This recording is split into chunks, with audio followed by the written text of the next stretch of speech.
Dans quelques heures à peine, ce 7 mai, Flammarion lâche la meute et c'est un massacre. Charlotte Bellèche et Olivier Perroux, deux journalistes, ont fait le taf et ont collecté plus de 200 témoignages.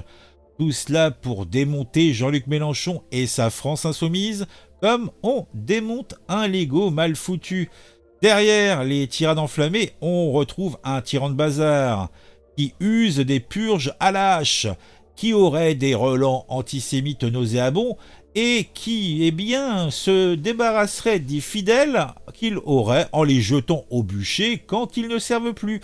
Ajoute à ça une compagne, Sophia Chikirou, qui traîne des casseroles judiciaires grosses comme des marmites, et tu as le portrait d'un chef qui a vendu son âme pour un trône en carton. Tout cela sans le roussi, et je dois dire que je kiffe un peu le spectacle. Le club de l'actu, c'est sur ce actu. Regarde les vidéos, tout devient plus fou.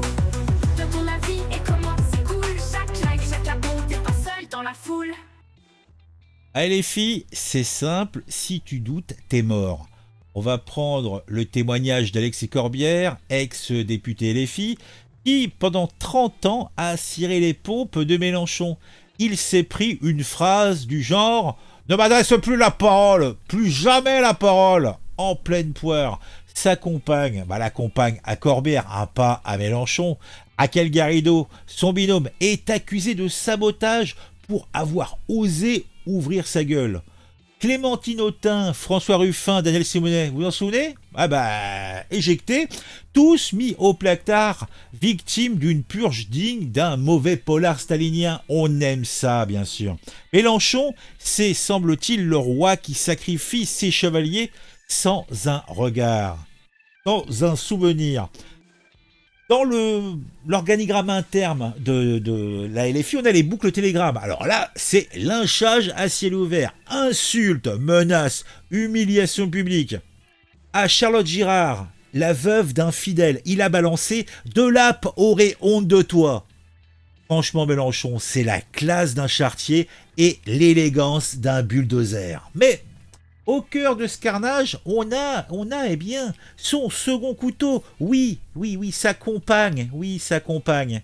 Sophia Chikirou, la femme du chef. Elle est effectivement sa compagne dans la vie. C'est un beau morceau, franchement, il s'ennuie pas, le mélange.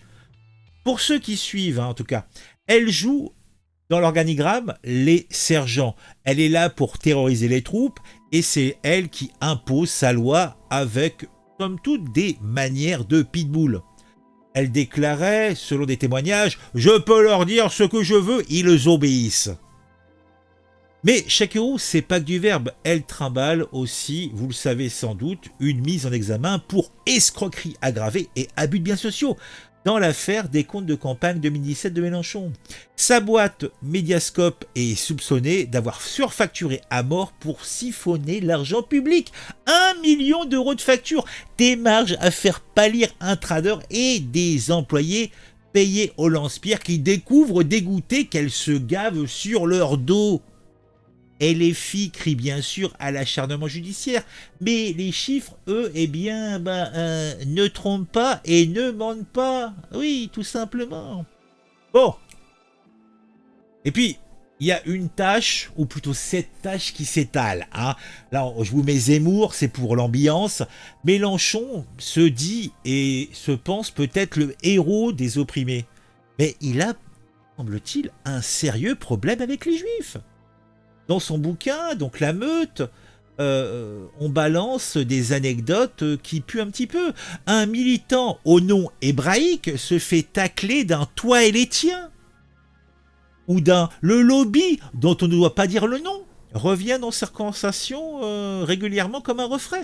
Garrido, surnommé Merkava, le char israélien, pour son supposé sionisme, est moqué par Mélenchon.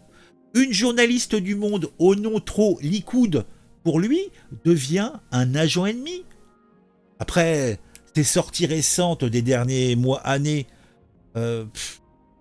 il qualifie l'antisémitisme de résiduel, ou à la marche de novembre 2023, après les événements donc d'octobre 23 en Israël, Il disait que c'était un soutien au massacre carrément, faut pas rêver.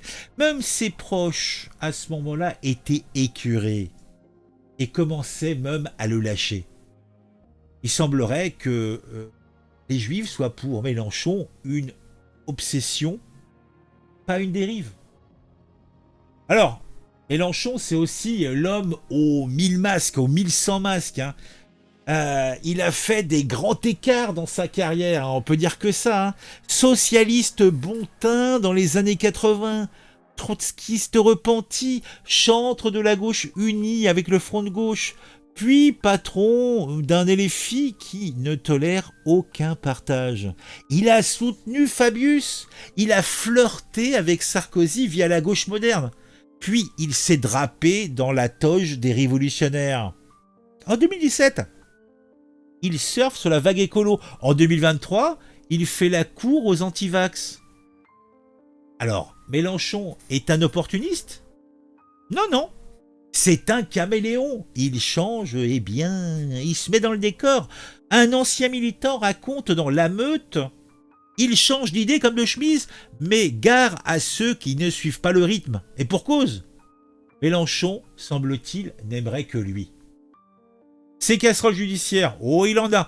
En 2019, il a écopé de 3 mois de prison avec sursis pour rébellion et provocation après une perquisition musclée au siège de la LFI en 2018. La République, c'est moi, broyait-il face aux flics. Un showman, mais aussi un condamné. Pendant ce temps-là, la compagne Chikirou dodge les juges. Lui, parade intouchable, bah oui. En tout cas, intouchable ou presque, hein, faut dire ce qui est. Alors attends, qu'est-ce qu'on a d'autre voyons voir, attends. On a ça, bah tiens, là, il aime les enfants, il aime les toutous. Ouais. Sur le web, les réseaux sociaux, X par exemple, les ex-militants LFI pleurent leur idole ou vont cracher leur venin. JLM, c'est mon héros, mais c'est un dictateur, non. Et un truc collecté par déclaration d'internaute, hein. D'autres moquent ses purges en le grimant en Kim Jong-un, c'est comme ça qu'on l'appelle plutôt, oui, ou Dark Vador. Les mêmes pullulent, les hashtags aussi. Bon, t'as le hashtag Lameute pour évidemment le bouquin qui sort. Mélenchon dictateur enflamme X sur certains comptes. Même les cadres s'y mettent. Vous vous en souvenez, il y a quelques semaines, Garrido était dans Complément d'enquête à la balancer que Mélenchon n'a jamais rien capté au conflit israélo-palestinien avant de s'en emparer pour faire le buzz. La gauche, elle, regarde ce naufrage partagé entre honte et désespoir. À 76 balais, Mélenchon se voit peut-être comme un Zorro face à Le Pen. Il aura 76 ans, il me semble, en 2027. Mais il semble aussi qu'il soit le seul à le penser. Il est entouré d'une cour de Bini Oui et il a une compagne Chikirou comme Cerbère. Mais qui sont ses fidèles ? Ceux qu'il n'a pas sacrifiés. Quels sont ses idéaux ? Est-ce qu'il en a ? La Meute, le bouquin, nous dit eh bien qu'il semblerait que c'est surtout un mec qui a un ego démesuré et qu'il est prêt à tout cramer, même la France, pour arriver à ses fins. Hein, il aimerait peut-être être président, même si pour cela, il faut que la France soit cramée. Ah, je ne sais pas quoi vous dire d'autre. Hein. Bon, en tout cas, ça va être intéressant de lire ce bouquin. Hein. En tout cas, moi, je n'irai pas jusqu'à le lire, mais je ferai des gorges chaudes en écoutant les éditorialistes et tous les autres journalistes qui vont sans doute tout nous expliquer, nous sortir les phrases les plus intéressantes. Je ne doute pas que ça sera très très très, très sympa. Dites-moi en commentaire ce que vous êtes tout ça. Hein, je me suis laissé peut-être un petit peu déborder là avec cette histoire, mais vous me connaissez. Hein, je suis un sanguin.